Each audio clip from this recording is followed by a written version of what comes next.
once again, we welcome you to Moving Forward with Young Voices. And we're very happy to start off this week's show with Agustina Vergara Cid. She has come back to join us here on the show with a great topic. Great to see you once again, Agustina. For those meeting you for the first time, tell us a little bit about yourself. Well, thank you so much for having me, Ryan. I'm Agustina Vergara Cid, and I write mostly about immigration and intersection with philosophy for Young Voices.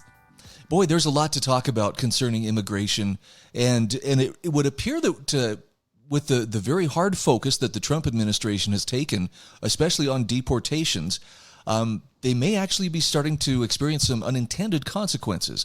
I'm looking at a piece that you wrote for Real Clear Politics. Kicking out foreign students is a loss for America. I don't think anybody minds if the people who are here to do criminal acts or violent individuals, if they are deported. Talk to me about the students, though, that are being swept up in this net of deportations. Yeah, so that promise of the Trump administration that, to go after the criminals and the illegal immigrants, well, he's now actually going after legal immigrants and people who are here even temporarily but legally, such as students. So what happened is we started seeing last month the revocation of the student status of many international students to a point where apparently about 5,000 of these legal statuses have been terminated. And part of the problem is that there's no clarity whatsoever as to why that happened.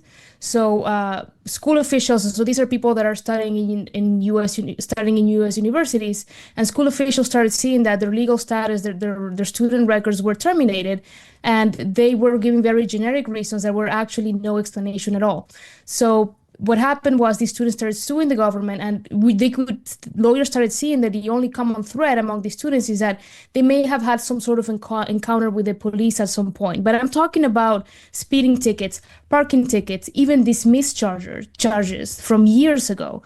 These sorts of issues have triggered these revocations, which legally should not be the case.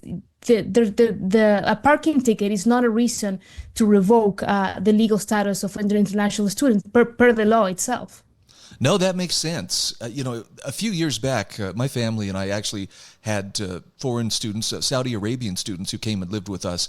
And they had police encounters. Sometimes it was not a common thing, but it was usually over a misunderstanding of the traffic laws and not because they were being reckless.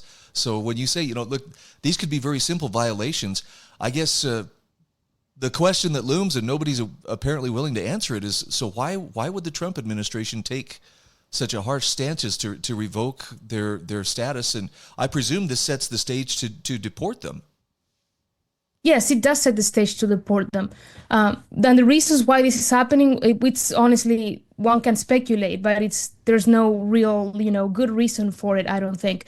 So apparently what happened was they ran some sort of program. As of I was reading the news this morning, in the lawsuit they allege they were essentially matching students who had some sort of record at all, and revoking the status of those students, like en masse, even if just any encounter would merit it. I think it was automatized.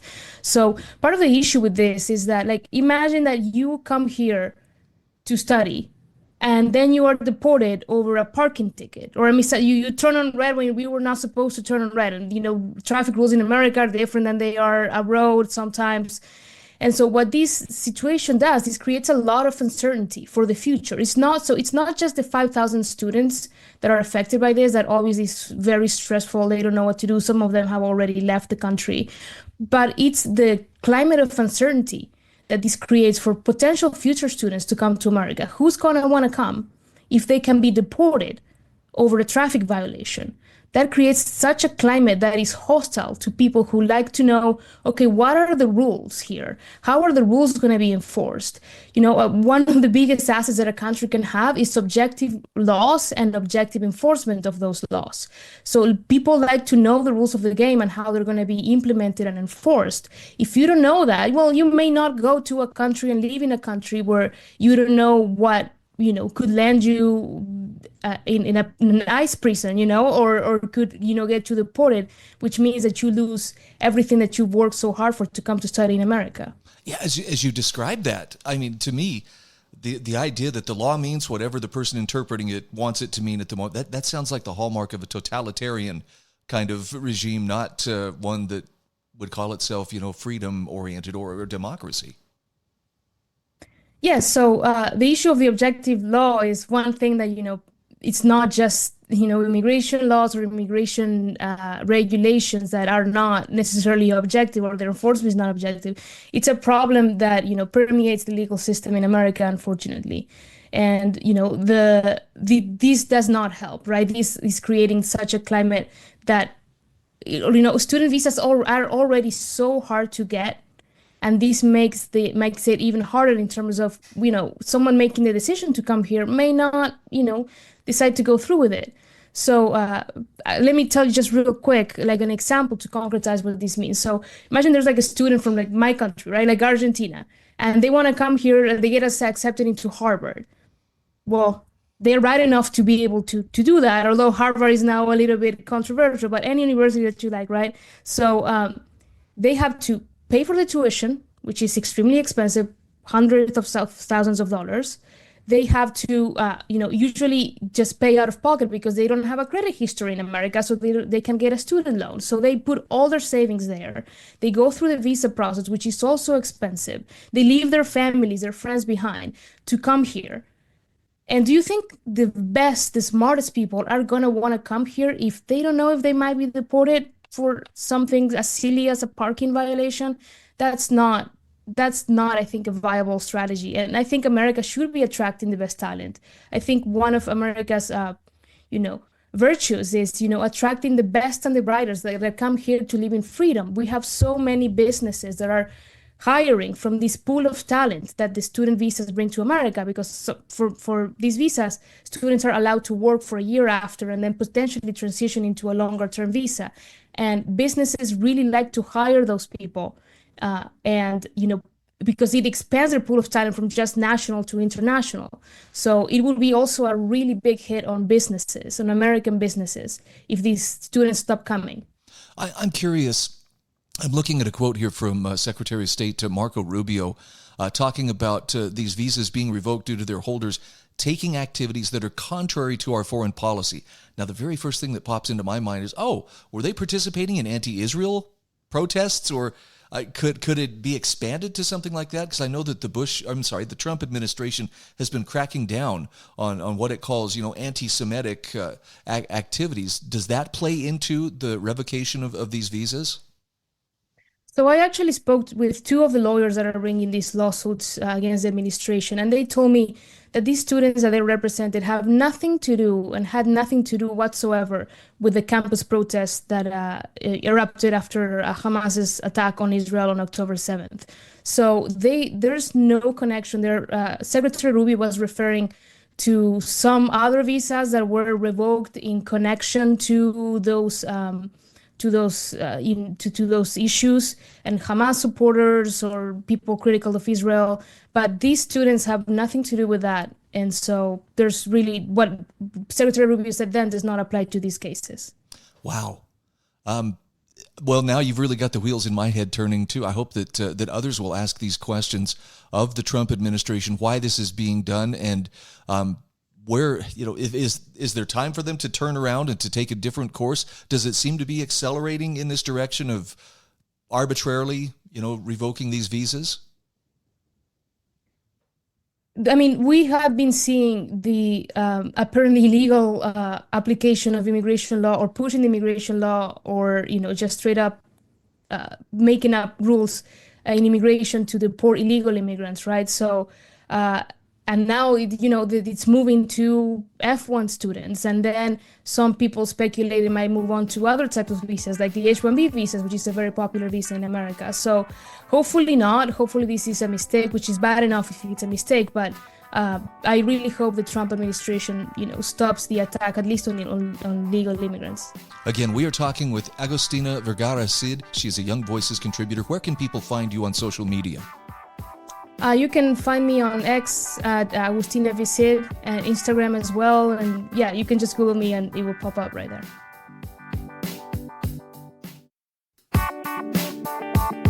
Welcome back to Moving Forward with Young Voices.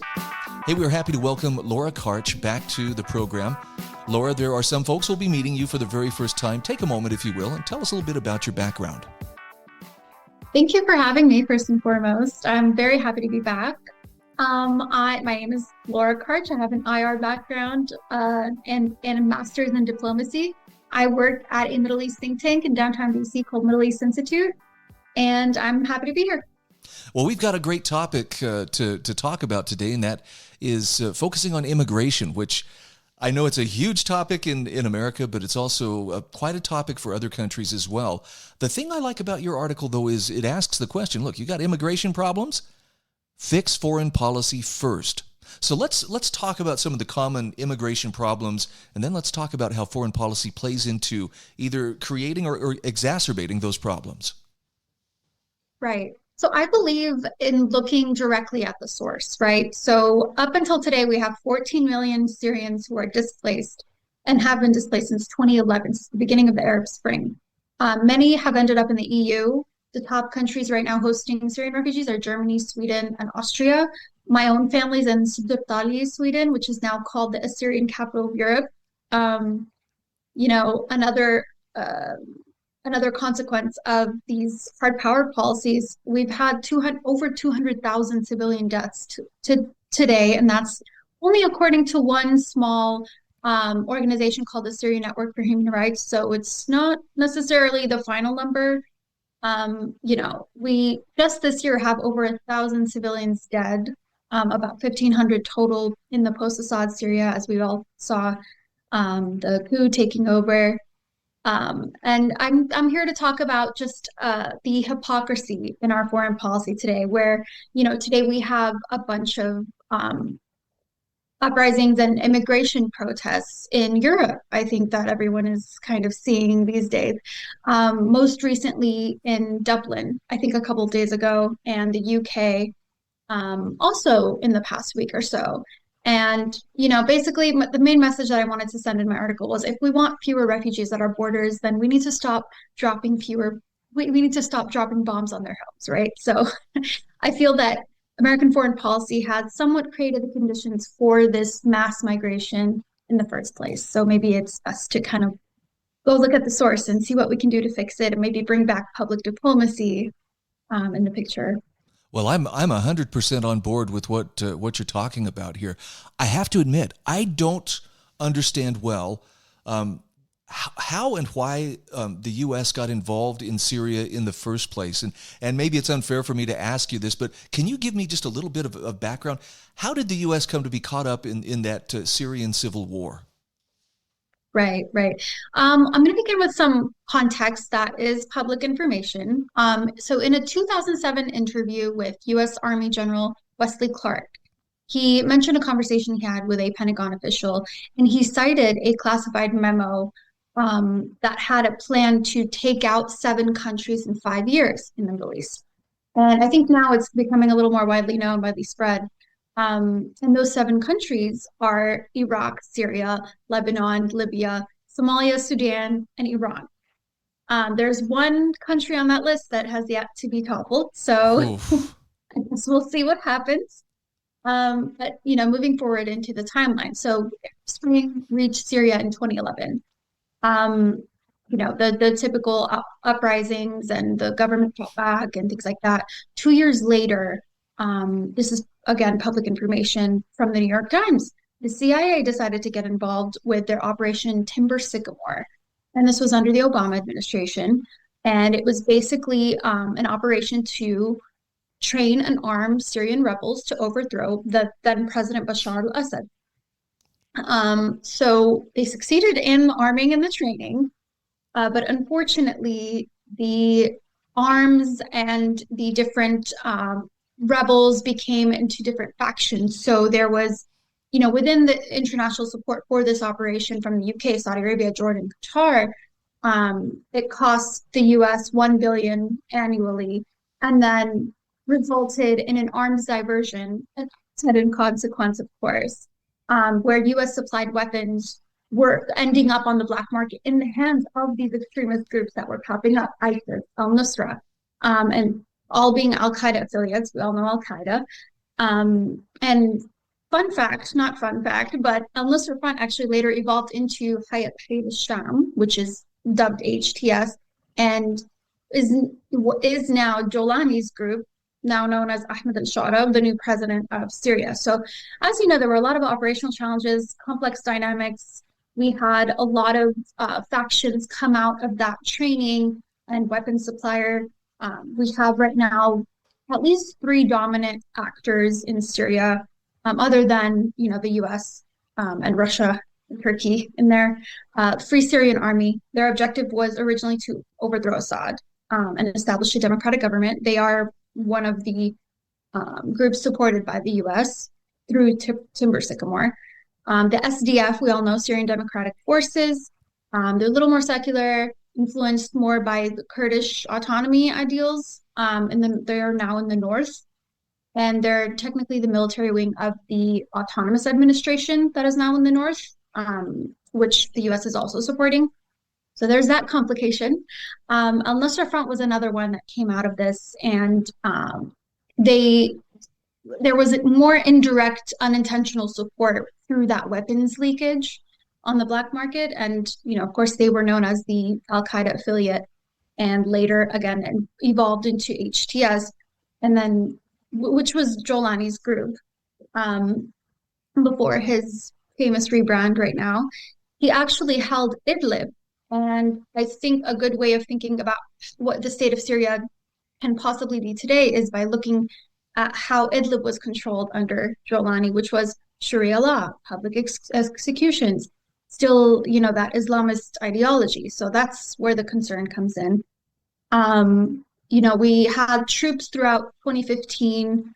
In 2016, it was noted that the U.S. dropped over 12,000 bombs to that date. So a lot of the infrastructure in Syria was gone. And then, thankfully, Trump did come in 2017 and decide to end and phase out the program. But unfortunately, this did leave a vacuum that these extremist groups ended up filling. So I would say that's the unfortunate state of Syria today. I am in awe, first of all, of your grasp of all the different various players and factions that have come into play. And I'm also appalled at too many to count. Well, and I guess the question that I just can't get out of my mind is, and this affects, or this should be part of U.S. foreign policy, because I don't know how that can be justified. What interest is being protected by having U.S. military involvement or training, going on with those various groups? Exactly. And I would also add that it brought us into a lot of proxy wars, and us, I mean USA, into a lot of proxy wars in the region, USA versus Russia. We, through the SDF, the Syrian Democratic Forces, where Russia was then backing the Assad regime as well. We were awkwardly against Turkish-backed groups, so that NATO alliance saw some strain there. We were actually in the north supporting SDF, and part of the SDF reportedly was the YPG and PKK, some elements there, which are a direct, they have direct animosity with Erdogan, with Turkey. So Turkey literally launched operations against the US supported Turkish groups, which kind of, again, strained the NATO alliance there, and just very, very awkward. Well, we've got just under a minute left here, but I'd like to bring it back to the refugees. Can anyone wonder why people would want to flee? So many different conflicts. And again, it comes down to, there would have been much less conflict, if any at all, had there just not been that intervention on the part of the U.S. One final question, or about 20 seconds. Do you see a shift in the way that U.S. is approaching its foreign policy, or are we still kind of on the same course? I hope so. I'm very hopeful that President Trump's trip in May is going to bring a little more public diplomacy into the picture. I'm hoping that he's seen, and the current administration is seeing, the unintended consequences of our foreign intervention. And really, it raises the question about how efficient public diplomacy would be in contrast to our covert operations in these high conflict zones. Again, we were talking with Lara Karch. Lara, thank you so much for your time. Thank you very much for having me. And we are back. Welcome to segment 3 of today's Moving Forward with Young Voices. Happy to welcome Ethan Watson back to the program. Ethan, great to see you. Tell us just a little bit about who you are for the sake of those meeting you for the first time. Sure, yeah. So my name is Ethan. I'm a writer for the Young Voices program. I'm also a prospective law student. I'm going to be an O'Connor Fellow at Arizona State this fall. So blending my unique knowledge of law, business, government, everything in between, and really enjoy writing about Gen Z and social issues as well. Well, we've got a great topic to discuss here. I'm looking at an article you wrote for Real Clear Politics about COSMA, K-O-S-M-A, which you called the toothless law, important, and also an important wake-up call for families. I'll admit, I was not familiar with the Kids Off Social Media Act. Talk to me a little bit about who came up with this, who's promoting it, and what exactly is this supposed to accomplish? Well, the interesting thing about COSMA is it's a bipartisan law, so you've seen figures like Ted Cruz behind it. And essentially what it's trying to do is counteract the negative effects of social media on teenagers. It bans users under 13 from using social media, and also puts restrictions on the algorithm-driven content and advertisements that can be used on users under 17. I think it's a great idea in principle. I think there are huge problems with teenagers and even young adults like my age getting addicted to social media and this quote unquote brain rot content. I think it's super important to talk about that and find ways to combat. However, I don't think legislation at the federal level is the best way to go about this, because I just don't see how it's feasible to enforce that, right? Either it's a toothless law and they just, create another useless administrative agency to enforce it and nothing happens, or they mandate massive data gathering by big tech companies. And either way, let's be honest, if teenagers want to get on something, they're going to do it. Oh yeah. And telling them can't go on Instagram, that's just going to have a Streisand effect where immediately you're coding that thing as rebellious and cool. And so everyone's going to want to do it. Like, I remember when I was 15, all I wanted to do was play rated M 17 plus video games. I was obsessed with it, and all my friends played them because it's really not that hard to circumvent age controls like this. And so we have to find a better way. I think it starts with the family. 100%. I know for a fact, I'm a father of 6 kids, and the surest way to get them to rebel is to tell them, I forbid you to do this or that. And it's no different when government's saying it. I love, though, you zoom in on what I think is really the most logical solution here when you say parents need to make their children want the real world, as opposed to, well, we will forbid and create all these obstacles to going into virtual reality. What are some of the ways we can help them become reacquainted with the real world and all that it has to offer? Certainly. And I do want to say first, I do think it's good for people to be social media literate. It's sort of a red flag, at least for my generation, if you don't have a social media footprint, at least a little bit. People kind of think you're, some sort of antisocial person or something. And so you want to have that literacy and have that footprint. But you're right, exactly. We want to show kids and have parents show their children the real world is the better place to get your dopamine fix, so to speak, right? To get that fulfillment. And so I really just encourage parents to push their kids outside of their comfort zone a little bit more, because let's be honest, and I don't have kids, so I'm just speculating, but I suspect it's easier to put your kid in front of an iPad and download a bunch of mindless games on there to keep them busy than to take them to go for a hike or take them out back to play catch, or, encourage them to play an instrument or even play a video game together. It's a lot easier to park them on an iPad with its fun sound effects and colors. And at least my algorithm shows me like really large cheeseburgers for some reason. It thinks I like that, which, definitely does keep me scrolling. But it's so much easier to park your kid on that instead of engaging with them and taking them out to these quote unquote third places, the place that isn't work, that isn't school, that is something else, where you can engage with your community. And so just making an effort to show them, no, this is cool. And I had this thought the other day too. We've done a really good job at removing cigarette smoking from many public areas. And sure, there's like laws about that. But I think a large part of it has been the social stigma of, oh, that's so gross. Oh, I hate the smell of that. And so almost I think parents should point out to their kids like, oh, look at that kid. He's just on his phone. He's not enjoying the concert or enjoying the baseball game or whatever. Kind of speaking about social media addiction with that disgust and with that stigma, I think can kind of inculcate that feeling about it in kids from a very early age. Well, I have to thank you for introducing me to the concept of the third place. It makes perfect sense, but you also make the case here that this third place that's not home, it's not work, but kind of it's a neutral place where people can still go and meet face to face. That's something Gen Z and below really haven't known. No, absolutely not. And I use the TV show Seinfeld as an example in my piece because, they're always at the coffee shop. That's what everyone thinks about. And yeah, my generation doesn't really have that. Like, I've got a bunch of, friends in their early 20s, and we hang out like, whenever we plan something, we don't all just show up at a local coffee shop, a local bar, whatever it might be, to have that interaction. We have to plan it out, and it has to be a real process.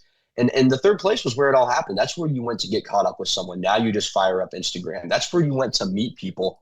Now you got to buy Hinge Premium or something if you even want a fighting chance. Like it's absolutely absurd how the little dopamine machines in our pockets have replaced that glorious, comforting third place. And it really makes me sad for my generation because, it makes it harder to make friends. It makes it harder to date. It makes you uncomfortable. And why would you ever pick discomfort when you have the thing in your pocket that gives you videos of attractive people and fun sound effects and addictive, catchy music and everything else? Like, why would you ever put yourself out there and have a real experience when you can pick that? No, that's a good point. Now let's bring it back to Congress and what they're trying to accomplish here with COSMA. You've listed some very real concerns, and I think some very realistic challenges.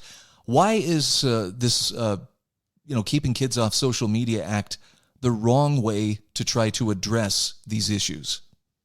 I just don't see how federal legislation, sweeping broad bans can address this issue. I don't think they can enforce it without requiring social media companies to collect data, a ton of user data, everybody who's using to filter out who's 13, who's 17, and tranche out their user bases like that.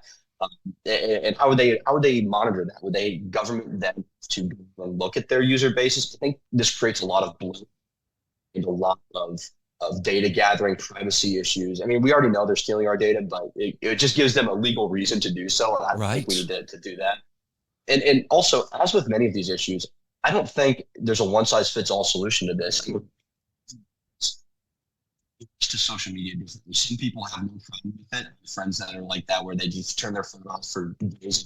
It's like, oh, where did he go? I haven't heard from him in weeks. And there's other people who can't sit through a football game without whipping out Instagram. And so there's not a one size fits all for this, which is, again, why it belongs in the most basic unit of our society, which is the family, right? Parents know their kids. They know if they have addictive personalities, and they can mitigate and mediate and say, okay, here's the right amount of exposure to this.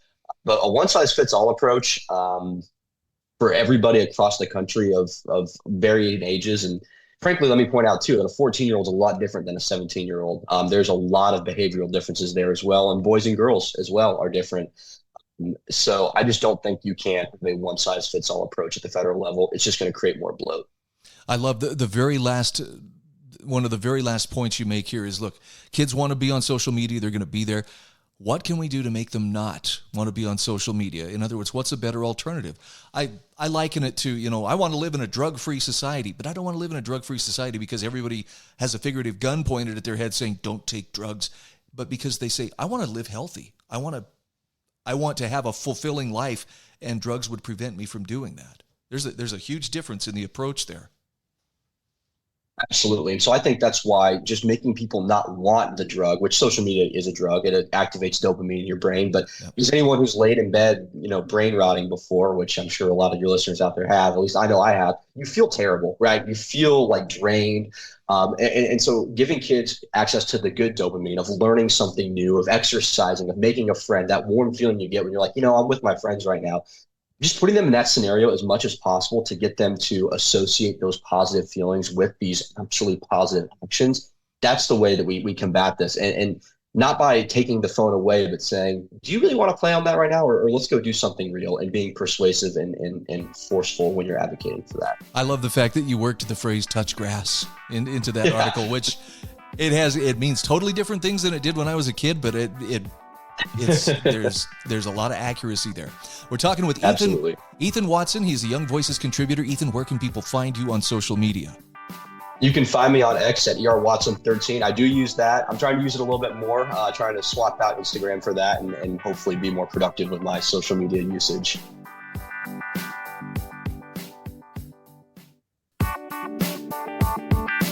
Welcome back. This is our fourth and final segment of Moving Forward with Young Voices today. And we are happy to welcome back to the program Daniel Idfresne. Daniel, good to see you once again. Thank you for having me. So for the sake of the people who haven't met you yet, take just a moment and tell us about who you are and what you do. Yeah, I'm Daniel Idfresne. I'm a Young Voices Social Mobility Fellow, a junior at Syracuse University, and I'm from New York City, and I like to write about Gen Z politics, New York City issues, and pretty much anything that intrigues my interest, which happen to be tariffs, because it's intriguing everyone's interest right now. And I guess that's the subject of our conversation today. It has been on a lot of people's minds. And I love that your article here, published in realclearpolitics.com, companies test Apple's playbook to dodge Trump's new tariff regime. I remember hearing that Apple was one of the very first ones to announce that in response to tariffs, there were some changes that they were going to make. For those who aren't familiar with that story, tell us about what they decided to do. Yeah, so Apple decided to make a $500 billion investment into the United States to increase the amount of money that they will invest in manufacturing facilities. That's called their Advanced Manufacturing Fund. They pledge also to create more American jobs and to create a new campus in Austin, Texas. Although I believe that may be the first time they did it or the second time. Overall, when Trump announced when Trump honestly won the election, Apple and many other companies decided to start making their announcements on American investment. And what's very interesting is that this is the first time Apple has made this investment. Apple made a $350 billion contribution to the American economy. That's what they called it during Trump's first term, and it seemed to be very successful for them. During that first term, they were able to dodge tariffs on their flagship products, including the MacBook, iPhone, iPad, and it seems like they're taking a similar route this time around. Now, the question is, will it work the same way it did during Trump's first term? And that we're going to have to wait and see to find out.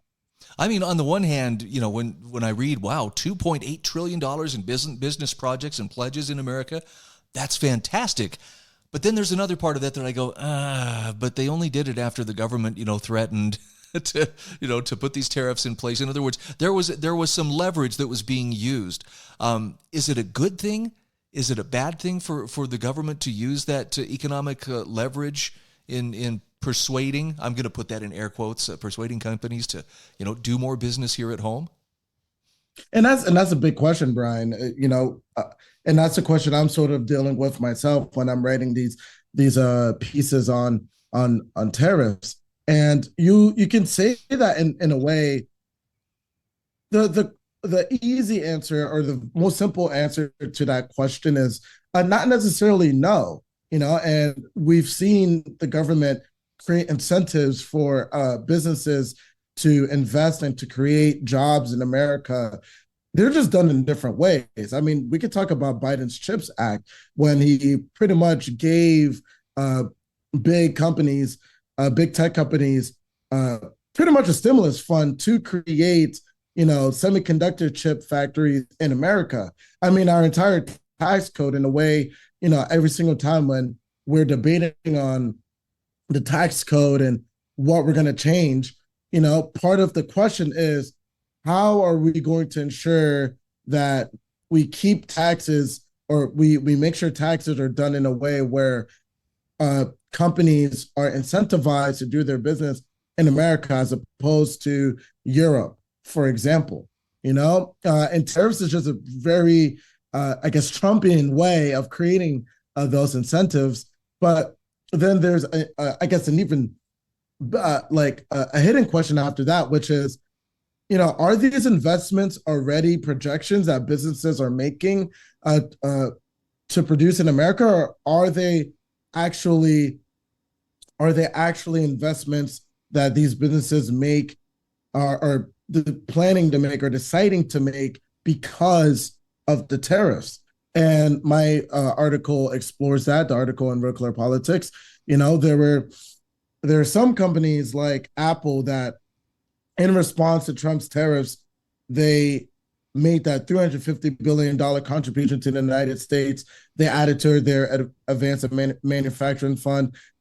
We saw that after they announced that contribution, they did add 17,000 new jobs to the American economy. But then there's other companies like General Motors who also made, announcements that they're going to invest in the United States.